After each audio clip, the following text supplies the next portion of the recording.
Mr. Akpan was the oldest serving staff in the company. Nobody knew when he had started. Even the CEO, Kelvin Onyinna, the owner's son who inherited the company 5 years earlier after the death of his father, admitted that as far back as he could remember, Mr. Akpan had always been there, a permanent fixture in the heart of Prudent Advertising. The company was an upscale advertising and marketing firm in Ikeja, one of the busiest business districts in Lagos. Over the decades, managers, supervisors, and ordinary staff had come and gone. Some were remembered, most forgotten, but Mr. Akpan remained. Now slightly stooped with age, with hair more grey than black, the old man continued to serve with the same quiet efficiency he always had. His presence had become a background, constant, like the hum of the air conditioners or the traffic sounds from the road outside. The sight of him wheeling his trolley or cleaning equipment up and down the corridors was something everyone took for granted. Mr. Akpan's day began before anyone else's. He resumed before dawn, making sure that by the time the first staff member arrived, every office was spick and span. Desks were dust-free, the floors gleamed, and the scent of his distinctive homemade cleaning solution floated lightly in the air. The old man had perfected the recipe over decades, a fresh floral fragrance that no store-bought detergent could match. He made his rounds during the day, unobtrusive but present, picking up after everyone, ensuring the toilet stayed clean and fresh, checking the light bulbs, making sure no soap dispenser was ever empty. He even supplied fluffy hand towels and ensured hot water was available in every washroom. If anything went out of order, Mr. Akpan fixed it before anyone could complain. Some junior staff often sent him on errands, fetching snacks or drinks, tasks they would never dare assign to a man their father's age. But Mr. Akpan never complained. He had an almost paternal loyalty to the company. He loved it the way one might love a family home. In many ways, it was his home. Long before the glossy office, long before the high-paying clients and brand campaigns, Mr. Akpan had been there. He had been the founder's houseboy when Innocent Onyinna, Kelvin's father, was just starting out. When Innocent couldn't afford a cleaner, young Akpan had filled the role. He would finish his chores at the house, then head to the small office space to scrub floors, clean windows, and keep things in order. As the company grew and Innocent married and hired housemaids and stewards, Akpan transitioned fully into the office. He became the janitor, handyman, and unofficial maintenance crew. For decades, he kept Prudent Advertising running smoothly in ways no one noticed. But his efficiency ensured there was never anything to complain about until one morning. That morning, Mr. Akpan wasn't there. At first, nobody noticed. The office still gleaned from the previous night's cleaning, but as the day wore on, his absence became undeniable.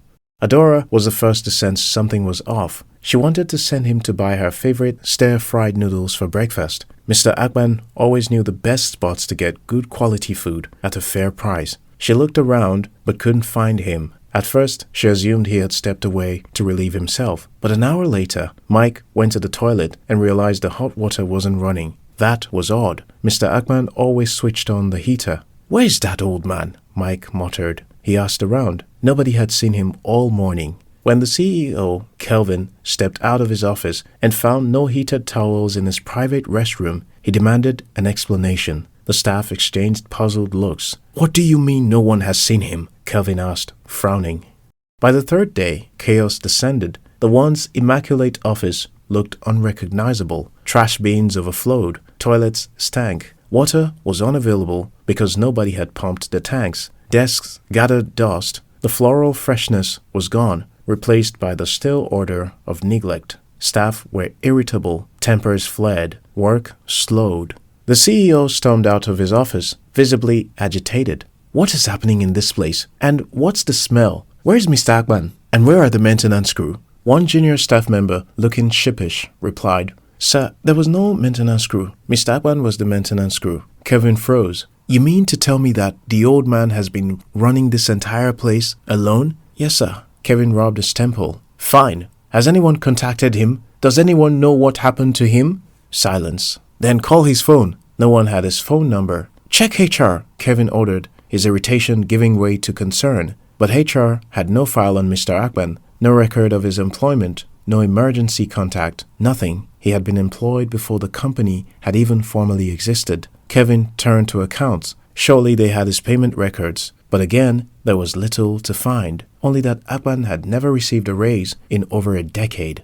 Kevin felt a flush of shame. "But we've done 2 salary reviews since I took over. Why was he overlooked?" No one had an answer. Out of desperation, Kevin hired a professional cleaning service, 3 staff, 600,000 naira a month. But their presence only worsened the situation. They disrupted work, moving files, vacuuming noisily during meetings, and sharp chemical smell they left behind drew constant complaints. One employee even joked the place smelled like a mortuary. The contrast was stark.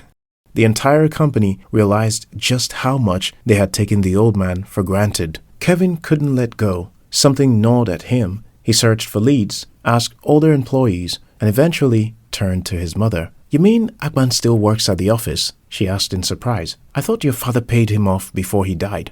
"Where does he live?" Kevin pressed. His mother shrugged. "Last I knew, he was in one of those shanties around Belly Beach." Kevin felt a pang of guilt.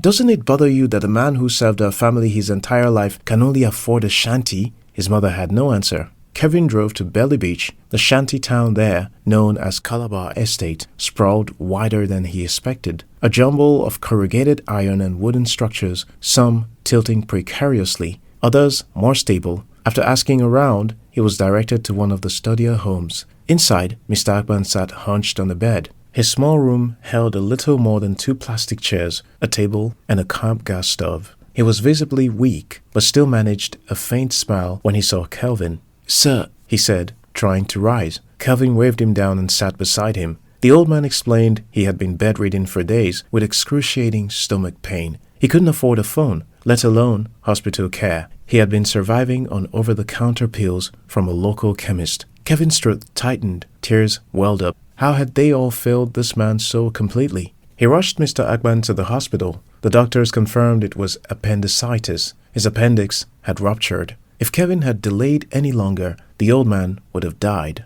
Mr. Akpan remained in the hospital for nearly 3 weeks. When he was finally discharged, Kevin was there to pick him up. But instead of taking him back to the shanty, he drove him to a newly furnished 4-bedroom bungalow not far from the office. "From now on, this is your home," Kevin told him. He also paid Mr. Akpan 20 years' worth of back salary at 50,000 naira a month for the first 10 years and 100,000 naira a month for the last 10.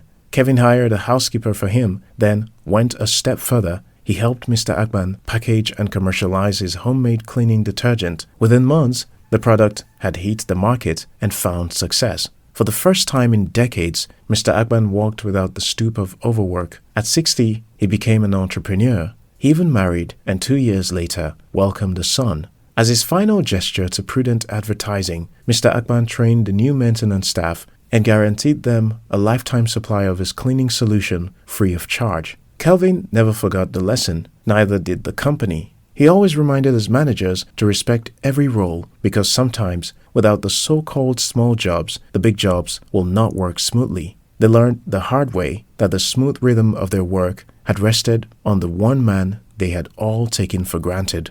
The lowest man in the hierarchy had been their strongest pillar all along. There is dignity in every role.